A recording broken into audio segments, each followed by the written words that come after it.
Hello and welcome to Tabletop, and I didn't know I was making a video on this so soon, but in the latest video I explained what is Warpath and is it good, and I was kind of skeptical, but something changed my mind for the better and for the positive. I think it's good, I think it's great, and what changed my mind. So,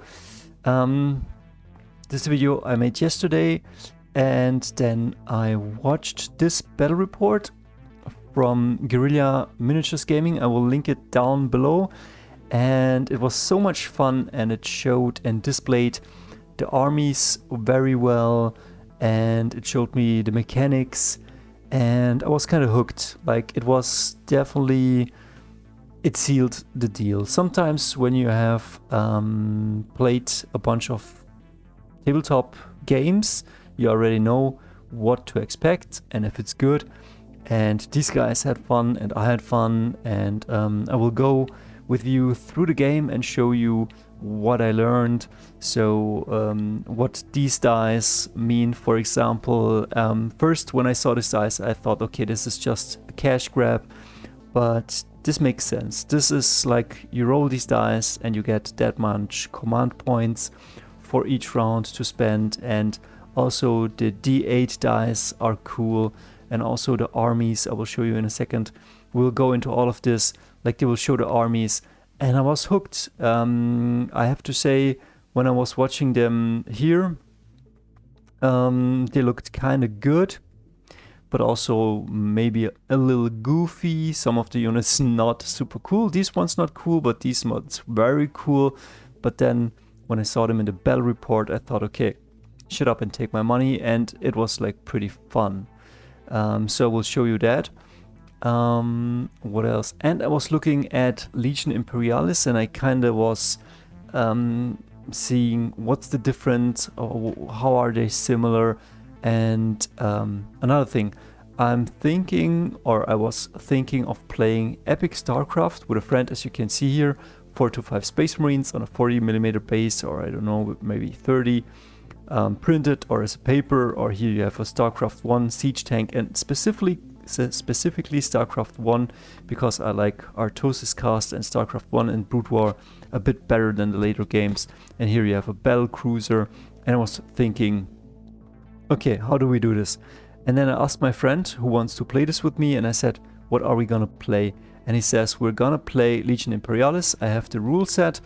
That's amazing. And I said, hey, we have also the Epic Warpath rule set. That's for free. We can play that too. That's alternating activations.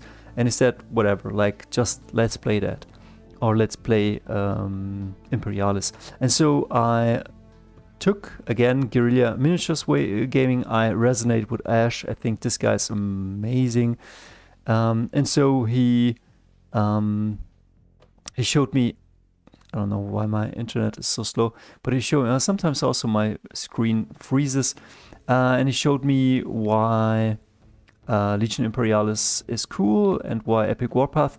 And so he kind of got me through the game and showed me, okay, you're activating all these, like, and then you're activating these, and then you're activating these, and maybe this building can just hold 1 squad of infantry, and this squad maybe can hold 2 squads of infantry, and alternating moving, alternating shooting. You put down these markers, which the same is true for Epic Warpath, and I don't know why you put them down randomly. So if somebody wants to let me know, or I will read the rules, but I find it a bit strange that you put them down randomly, but maybe that's good for the game balance. And so I was taking a look at Imperialis, and everything made sense and was pretty cool rule-wise. And I said, okay, Legion Imperialis rule set is good. I'm fine with that. I love the Horus Heresy. We could use that, no problemo, for this one. But then again, I'm also interested in buying maybe Epic Warpath, because it's very affordable. A box here in Germany costs like 60, maybe 70, highest $80. and you get a whole starter. I think they here are playing the starter boxes, as you can see here, and we'll see in a second. I don't know why it takes so much time to load. Usually you have a fast internet, but we have technical problems. And I was checking out the units, and what I saw, I kind of liked. Now look at the flyers, and I saw these, and I said, okay, I like these. I like these in 28 millimeters, and I like them also in 10 millimeters. And here you got your like the shooty guys, and here you got your melee guys, and this is the plague. And then in a second, and I think this is the starter or parts of the starter. It's not everything is painted, but it's enough to have a good game. I don't know how many points they are playing, maybe 1,000. And I was kind of hooked. And now the other player is going to show his vermin. And this is very cool because he will put some of the infantry units or some of his assault units. I think they can borrow on their own through the earth and deep strike, and also these guys can deep strike. And the beautiful thing is, it's not just like when he deep strikes his vehicles, he also has to roll a scatter dice, and I like that. I like that very much. Also for the mortars, there's also some scatter dice. So it is streamlined. It is easy to pick up. I would say it is very similar to Imperialis, or maybe both have their same DNA in Warhammer Epic, which I don't know yet, but yeah, they pick a scenario, they have a beautiful board, game length, then they pick objective markers, they can be active or inactive, and then we get to the dice. Let me see, my first one is at minute 7:13, the command dice, so let's jump to minute 13. And here he shows the command dice, and you got 4. And I was like, okay, are these dice really necessary to play the game? Probably not, but the company made it, maybe to earn also a bit of money. But hear me out, like, this makes sense. You're rolling these dice, and sometimes you roll these dice for command points, like he's rolling now for command points for this roll. And he gets 1, 2, 3, 4 command points for this round, or maybe he's rolling for initiative. The green one, I think you can re-roll, that's why it's the green one. If you don't have this dice, maybe you can just use D6 and make this a D3 and these ones D2s. But also, like, I think the other one is now rolling for initiative, and I think the other one has the high initiative, and he starts the game. And that's cool. Again, I think they tie. Yeah, and I don't know, like that's pretty cool, so I kind of like that. And then they show off the tokens, like their positioning, alternating with their positioning. And then at minute 19, they're showing the tokens. Yeah, they're now showing the tokens. Again, I don't know why my internet is so slow. Maybe, okay, and now they're showing off the tokens. And I don't know, really, this is like for shooting, for running, for advancing, and you give them also hidden orders, same as in Imperialis. Again, I don't know why, but I will, I think, read soon one or the other rule set. And then once like you've activated, like they gain this token, which means it's not eligible for this action, or maybe they get the -1 for the pin markers if they are pinned. Then let's go to minute 22, where they explain the datasheet. And there's nothing special here. Like, you can read this datasheet, no problemo. It is like shooting on a 6+. These are not the best shooters. What's this? AS. Maybe the armor save, 6+. Again, you have a D8. Maybe this would be like a 4-up armor save, but here's the 6+. And then here armor, which is like the wound, or again, this is to hit, this is to be hit, and this is on what you're dying. And if you're in cover and in a building, then it's maybe like cover gives the enemy -1 ballistic skill, so it goes to a 5+. And if you're in cover, it goes also to a 5+. No, I think The cover gives you here +1 to armor, and if the enemy is shooting at you, it gets -1 ballistic skill, something like that. There is definitely something like cover and armor. But yeah, it's pretty easy to read, so no problem. The data sheets can be mastered. And then at minute 24, it's also cool. You can occupy buildings. I mean, this is a ruin, but if you can touch a building, where is it? Yeah, here's a building. So if you can reach the building with all of your units, again, I don't know why I have problems loading it, but yeah, let's go down with the quality. So if you can reach the building with all of your units, you can seize the building, and then you get +1 armor, and the enemy gets -1 to ballistic skill. I like that very much. Then he shows the flying units. I like this one also very much, because while they're doing nothing, they're flying, and then they're transporting troops, but you can also use them for shooting. And then once you used them, you activate them and they fly, then they hover, and then they are not -2 to hit anymore. So that's pretty cool. So I like them. They seem reasonably survivable. They shoot, they can transport stuff. That's pretty cool. So I like flyers. What can I say? I like this one. And then at minute 27, we have mortar strikes. I think right here.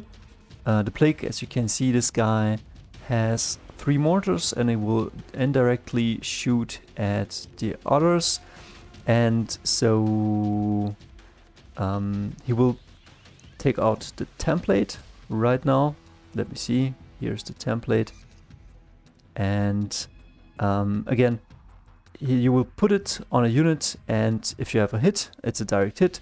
If not, it scatters 3 inches, and if not, it scatters 6 inches to the other side, and it's pretty cool. So I like that one. Again, he's trying for this one. This is where he puts it. He hits it directly, and then the second one, if it hits directly, he can put it directly on the first one, but this one scatters 4 inches in that direction, and the second one is another hit, so he can put it directly on near to the next template, and it's pretty fun. I like that very much. What else?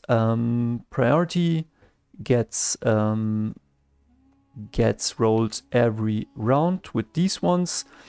If it's a tie, it goes to the player that didn't have it, which and it's not very dramatic. It's just like your first activation. It's not like you're activating shooting like in bold action. It's just like the opponent starts with the movement, and then he moves. No, wait, it's alternating movement, then it's alternating shooting.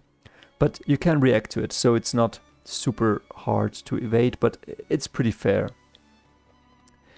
Rolling to hit, let me see. Also, if you have 2 rolls you have to make. It is your first roll is to hit, like very self-explanatory, and then you ask your opponent, okay, what's your characteristic? Like in bold action, is it on a 5+? Is it on a 4+? Is it on a 3+?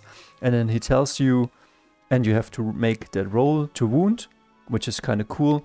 And then sometimes the enemy has cover, and he's harder to hit, or the enemy has armor, like maybe he's in a building, then he's 1 tougher.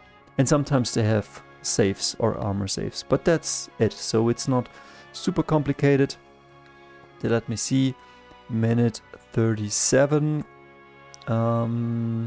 Here's cool. Here the vermin player is deploying his crawling machines. They come now out of the ground. As you can see, here it is. And he puts down the marker, and he has to roll the scatter dice where they come out, because they're burying or burrowing through the ground, and I found that really cool. So now he's going for the scatter dice here, do it, and here he wants out, and now he scatters, I think 3 to 4 inches towards the building. And first he's a bit sad because maybe he wanted to assault the troops, but then he scatters 3 inches towards the building, and it's easier for his troops to run into the building and shoot from the building to the other guys. And I really like this, like that's really cool. So now he's now deploying his troops, get them all onto the building, taking cover and also a bit more armor, and it's pretty fun. And now he's deploying his second, I don't know how you call these things, but he's getting out. I think he will have a direct hit. And yeah, then that's where he gets out. And yeah, I had pretty much fun watching this. And it's a pretty even game. Some shooting is hurting the other one. Then they get into melee. Then someone activates a bombardment with their stratagems. So it's pretty cool. And also your faction has, I think, each faction has like 3 stratagems, which benefits them. Then there are some generic stratagems. And there you can put in some points if you have points left over. And overall, I enjoyed this battle very much. It looked very good in full quality. I don't know why it's loading so slowly. And yeah, it won me over, this game. It won me over because, like, I think the units look good. I was skeptical about some units, but here they look really good. I think it has a grimdark feeling, but at the same time also a very light-hearted feeling. I think the unit abilities are very cool. You can do a lot with the miniatures. It's very affordable. The game is very simple, but it seems to be deep enough, and I enjoyed the battle report, and I think I will enjoy the game. So that's where I go from a bit critical in the last video to more enthusiastic, and I wanted to share this with you. And yeah, what else can I say? Have a good time. And Epic Warpath is another good game. I know we're spoiled with good games while the world is going to shit, but why be sad? Why not do something productive and fun with your time and do what you want with your life? And yeah, let me know what you think, and we'll see us in the next video.